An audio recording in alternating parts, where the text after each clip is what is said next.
Welcome to Tejvarta News Network. Yes, मैं अपने देश अपने घर इंडिया वापस आ रहा हूँ एजुकेशन मिनिस्टर धर्मेंद्र प्रधान का रेजिग्नेशन मांगने के लिए। इतने दिन से आप सब देख ही रहे हो कि हम सोशल मीडिया पर आवाज उठा रहे हैं कि पेपर लीक के कारण जिन नीट के बच्चों ने सुसाइड की और जो लाखों स्टूडेंट्स की मेहनत बर्बाद हुई है, उसके लिए तो धर्मेंद्र प्रधान को रिजाइन करना ही चाहिए। 8 लाख बच्चों ने हमारी पिटीशन साइन की है। Crores of people have supported this demand on social media as well.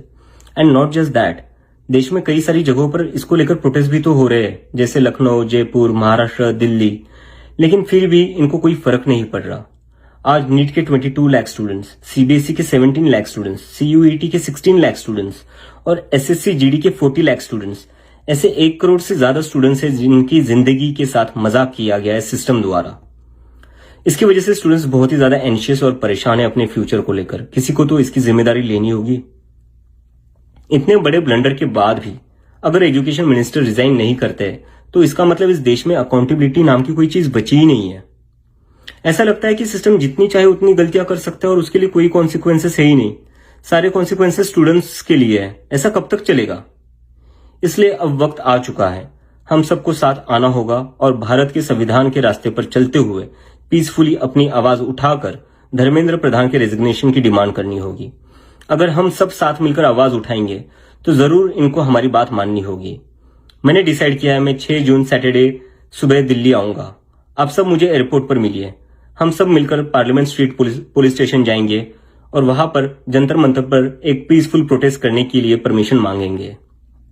India का कॉन्स्टिट्यूशन हमें राइट देता है कि गलत के खिलाफ हम पीसफुल तरीके से अपनी आवाज उठा सकते हैं। उसी कॉन्स्टिट्यूशन के अकॉर्डिंग हम अपनी आवाज उठाएंगे और मैं उम्मीद करता हूं जितने भी कॉकरोच जनता पार्टी के सपोर्टर्स हैं और जितने भी स्टूडेंट्स और यूथ इस सिस्टम से परेशान हैं वो इस प्रोटेस्ट में शामिल होंगे।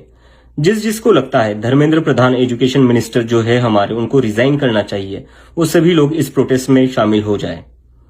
मेरे फ्रेंड्स और फैमिली को डर है कि मुझे एयरपोर्ट से ही अरेस्ट कर लेंगे और फिर जेल भेज देंगे, लेकिन मुझे अभी भी उम्मीद है कि आज भी हमारा देश एक डेमोक्रेसी है और हमें पीसफुली प्रोटेस्ट करने की परमिशन मिल जाएगी। I want to make it clear, I'm a big admirer of Gandhi, Ambedkar, Bhagat Singh and Nehru, and I believe in the Constitution of India more than anything else, जो हम सबको एक democracy में अपनी आवाज रखने का राइट देता है। और रही बात जेल के डर की, हम कब तक डर कर जिएंगे यार? ये देश किसी एक पार्टी का थोड़ी ना है, ये देश तो हम सबका है। हमारे फ्यूचर का सवाल है, हमारे फ्यूचर बर्बाद हो रहा है और ये अब हम सबकी जिम्मेदारी है कि जब भी इस देश में किसी के साथ कुछ गलत हो तो हम सबको आवाज उठानी चाहिए in a very peaceful and democratic manner. मैं चाहता तो यहाँ यूएसए में जॉब लेकर आराम से रह सकता था। मुझे पिछले कुछ दिनों में कई जॉब ऑफर्स भी आई है, but I am not gonna take it as I have decided to come back to India because I love my country and I really want to do something for my country. हम सब आज जो कुछ भी है वो सब इस देश ने हमें जो दिया है उसी के कारण है और अब हमारी बारी है अपने देश के लिए कुछ करने की, क्योंकि अगर हम आज कुछ नहीं करेंगे तो कौन करेगा? कब तक हम वेट करेंगे? कोई और आएगा, आवाज उठाएगा और हमें बचाएगा। सो जितने भी पीसफुल और कॉन्स्टिट्यूशन को मानने वाले कॉकरोचेस है, let's all come together to save the future of millions of students. Thank you.